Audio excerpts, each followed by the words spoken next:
Un saludo muy especial a todos los seguidores de la palabra de la semana. Pues de nuevo aquí con un texto muy especial, como siempre lo trae la liturgia de nuestra Iglesia Católica, para meditar en este domingo y a lo largo de la semana. La idea de hacer nosotros esta palabra de la semana, no solamente meditar el Evangelio del domingo, y muchas personas me dicen, medítalo con antelación para que cuando nosotros lleguemos a la celebración de la Eucaristía ya tengamos una idea y estemos preparados para esa explicación y para la celebración. La idea no es esa precisamente, la idea es hacer un relieve del Evangelio de cada domingo, destacar el domingo como primer día de la semana y el Evangelio que la liturgia pone de relieve en este primer día de la semana en el que el Señor ha resucitado, como una herramienta que nos da la misma Iglesia para meditar durante todos los días hasta el siguiente primer día de la semana. Es, digamos, una reeducación de lo que nosotros pensamos que es la liturgia del domingo y la palabra de Dios del domingo. De hecho, los evangelios de los siguientes días de la semana nos van a reforzar la idea principal que nosotros estamos esclareciendo, meditando en este domingo. Entonces la idea no es una preparación anticipada a la palabra de Dios del domingo, sino que el propósito es hacer un relieve de la palabra de Dios del domingo, tomando el domingo como primer día de la semana y la palabra de Dios del domingo como un instrumento, una herramienta de meditación hasta el siguiente primer día de la semana. Y vamos a encontrar los evangelios de los siguientes días como un refuerzo a la idea principal del evangelio de este domingo. Bienvenidos pues a la palabra de la semana de este quinto domingo del tiempo festivo de la Pascua. Vamos a escuchar el Evangelio según San Juan en el capítulo 13, versículos 31 al 35, y dice así: Cuando salió Judas, dice Jesús, ahora ha sido glorificado el Hijo del Hombre, y Dios ha sido glorificado en él. Si Dios ha sido glorificado en él, Dios también le glorificará en sí mismo y le glorificará pronto. Hijos míos, ya poco tiempo voy a estar con vosotros. Vosotros me buscaréis. Y lo mismo que les dije a los judíos, que a donde yo voy, vosotros no podéis venir, os digo también ahora a vosotros. Os doy un mandamiento nuevo, que os améis los unos a los otros como yo os he amado. Así os améis también vosotros los unos a los otros. En esto conocerán todos que sois discípulos míos, si os tenéis amor los unos a los otros. Palabra del Señor. Gloria a ti, Señor Jesús. Bueno, varias cosas como siempre para meditar en este evangelio del domingo, primer día de la semana. La primera de ellas es el asunto de la glorificación. Incluso el capítulo 13 del evangelio de San Juan tiene un nombre general, le dan un nombre general a este capítulo, y es precisamente la gloria de Jesús, ¿cierto? El momento de la gloria de Jesús. ¿Y qué significa esto de la gloria? Bueno, pues el Señor, el Padre, mostrará su gloria, todo su honor, todo su brillo, toda su grandeza. El Padre mostrará toda su grandeza, toda su gloria, todo su honor en la cruz de Jesús. Porque en ese momento de la cruz de Jesús se manifiesta plenamente el amor que Dios tiene por cada uno de nosotros. Yo recuerdo mucho, y lo he dicho varias veces en esta palabra de la semana, una frase que me gusta mucho de San Ireneo de León, y es: la gloria de Dios es el bien, es la vida del hombre. La gloria de Dios es la vida del hombre. Donde Dios nos muestra su mayor esplendor, donde Dios nos muestra su grandeza, el brillo de su ser, cuando manifiesta en Jesús la plenitud del amor que Dios tiene por cada uno de nosotros. Entonces Jesús le da la gloria al Padre, mostrando en su sacrificio en la cruz la plenitud que Dios tiene, que el Padre tiene, que Jesús tiene, que el Espíritu Santo de Dios tiene por cada uno de nosotros en particular. Allí Jesús manifiesta la gloria de Dios.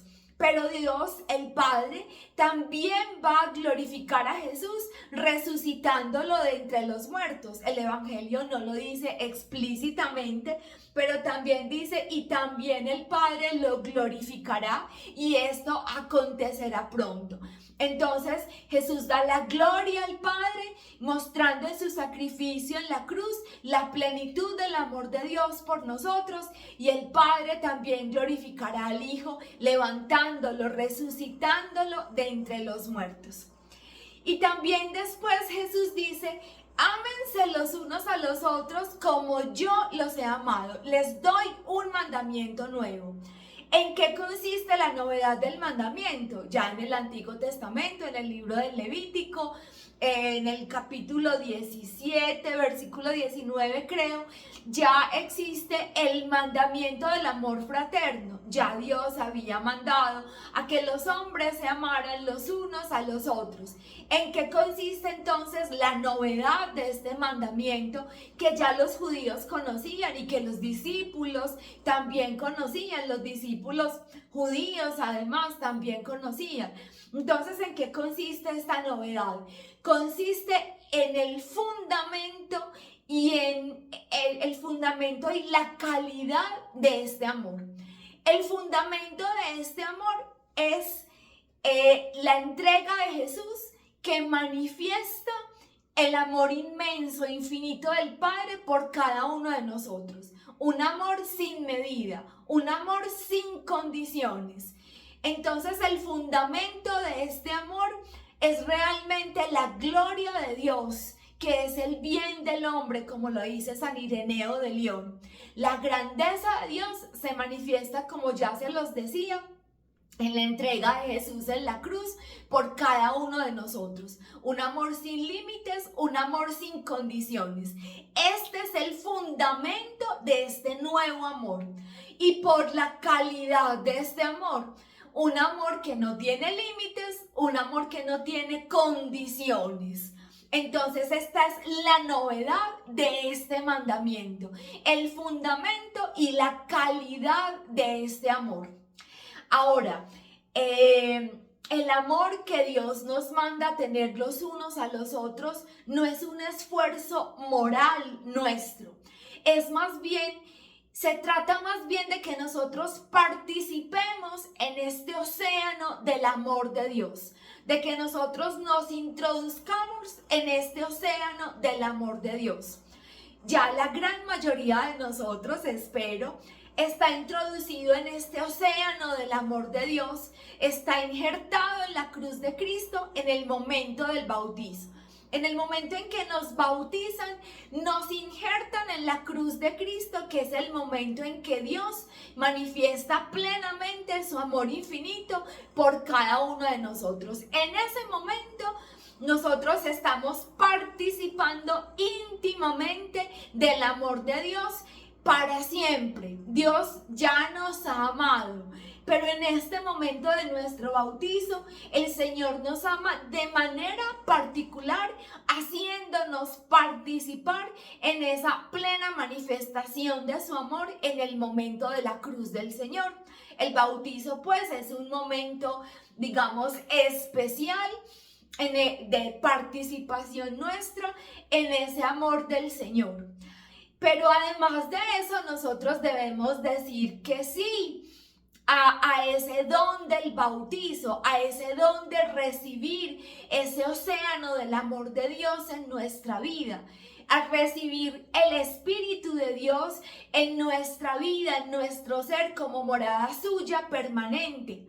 Este misterio tan bonito que nos hace hijos de Dios, que nos hace participar plenamente de su amor, ocurre desde el momento del bautizo, pero nosotros debemos decir que sí a este don, a esta gracia.